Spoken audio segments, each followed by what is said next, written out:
Hello everyone, it's Dan here again, checking in and bringing you another weekly training highlights video. So we're back on 9 weeks out again now, so it's coming down fast again. The last few weeks have gone really fast. I thought I would start by addressing what has been the main issue over the last few weeks, which has been my illness. So as a lot of you will know, about 3 weeks ago now I contracted the flu. Initially it wiped me out completely for 4 days. But did subside and just turn into a standard kind of cough cold type thing, which lasted for around 2 weeks. That allowed me to get on my training as normal. The last 2 weeks have been great. Hit some nice PRs, everything was going well, but the cold and cough was still kind of hanging around. And the last week, me and my partner went to Bournemouth for a few days, from the Thursday to the Saturday.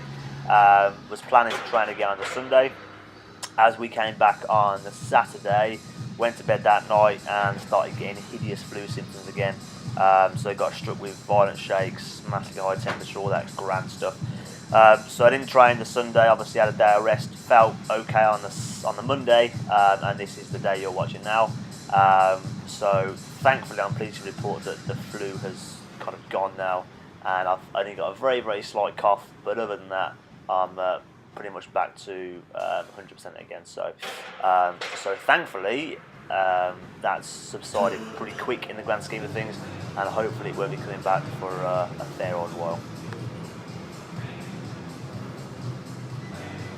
So as far as the training is concerned, even with the illness that I've had over the last 3 weeks, I have to say that this has been probably one of the most successful, if not the most successful microcycle that I've done probably in my entire powerlifting career, which I know has only been a year, but it's felt like a long old year. I've made a lot of mistakes, I've had to go through a lot of trial and error processes, but finally I think thanks to this new system that I'm running now, it's actually all starting to come together. My fatigue has been extremely well managed over the last few weeks. I've been training far heavier than I usually would. I never used to even consider going less than 3 reps a set in my old style of training, purely because I'd consider singles and doubles to be far too stressful on the body. But this training system kind of throws it out the window and gets you doing triples, doubles, singles over a 3-week cycle, and it's been really interesting and really positive, and it's proved to be an awesome system. So even on this Monday, where I went in kind of slightly nervous and still quite fatigued from the illness, hit 2 PRs in both of these, long pause bench press and pause squats, and just overall it's all been feeling absolutely fantastic. So really happy. The only thing that's really holding me back with the training is just my ability to recover. Again, going back to the fact that I never used to train with singles and doubles, and I'm doing a lot more frequent heavy training with this system. My central nervous system just isn't used to that demand, and on a day-to-day basis, it will struggle to recover. So, for instance, I had that day on Monday, did a great workout. The bench went exceedingly well. The squats went great.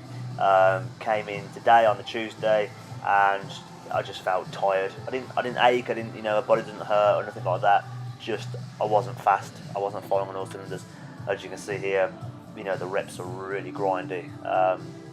Probably one of the slowest reps I've ever done in my entire life there. But that's just something that you've got to take and understand, that like everything else in your body, you have to train your nervous system and your neurological capacity to adapt and get better, and ultimately recover faster as well. So with time that will come. So it's just a case of persevering, really, and ultimately this system takes into account days when you're not feeling great, so you just got to keep on going. As you can see, I've changed my accessory deadlift work again. Took out sumos, deadlifts, because I knew they were going to start playing my hip, and 9 weeks out I don't want to be having hip issues, especially with the way my squat's going. So went back to beltless conventional pulls. This is about a 2-inch deficit here. I know I'm not hugely raised off the floor. I know it's probably about 1 inch with the mats, but you have to remember that the plates are much smaller plates than standard plates anyway, so naturally they're already at a deficit.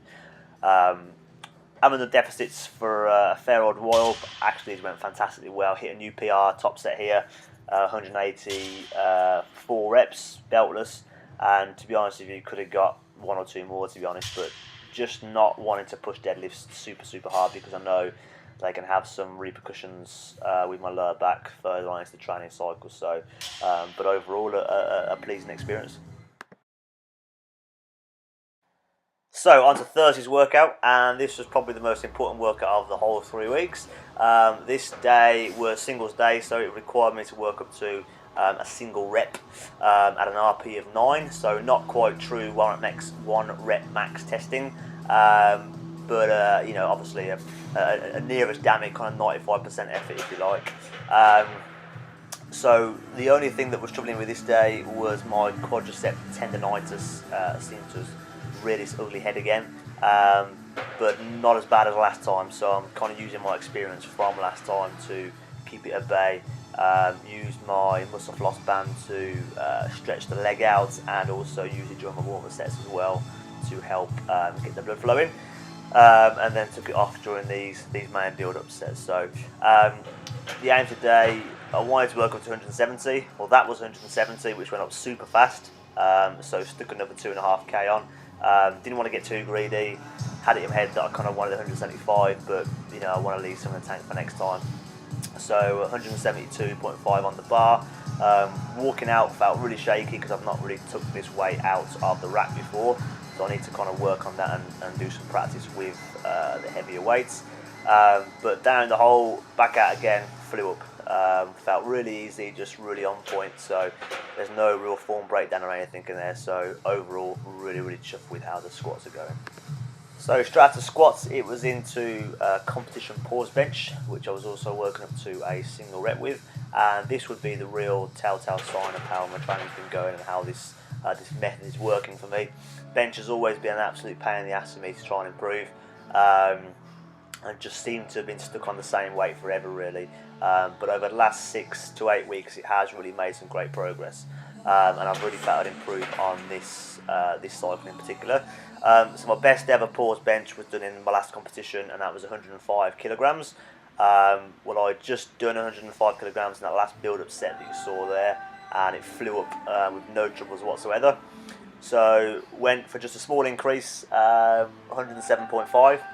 Stuck that on the bar, and thought I'd take it for a ride and see how it felt. And as you can see, it went up with no real troubles whatsoever.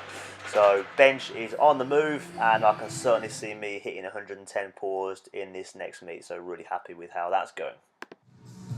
And finally, it was on to Friday, and this was another bench session. So just had to work up to again another single, but this time on touch and go bench. And the aim today was to work up to 110, which I've had in my mind since the start of this whole 3-week process. Because yesterday went so well and I hit quite a lot of back offs, I could feel I was quite tired. My arms felt a little bit achy in the joints and shoulders. I felt a little bit unstable and racking the bar and various things like that. So I knew I wasn't 100% on point, but I expected that. That's to go with the territory. But all these weights flew up pretty well. For some reason, I find touch and go almost harder than pause. I just like to, when I pause, you kind of feel like you get to pull the bar onto your chest and really get nice and tight. Whereas over touch and go, you're almost kind of trying to fire it off your chest before it even hits it, and it just kind of makes you feel a bit loose. And it's just one of those things, but maybe that's just me, I'm not sure. But anyway, 105 went up pretty well. Thought I'm just going to go for it now, just end this off on a high note. Stuck 110 on the bar. It's the most I've ever had on the bar for bench press. In fact, no, it's not, because I tried it at the meet in November but failed. So this is a bit of redemption, although it was only touch and go. Hit it, went up pretty well. Not too much of a grinder in the grand scheme of things, and an awesome end to a training week. So thank you guys for watching, and I shall see you again next time. Cheers.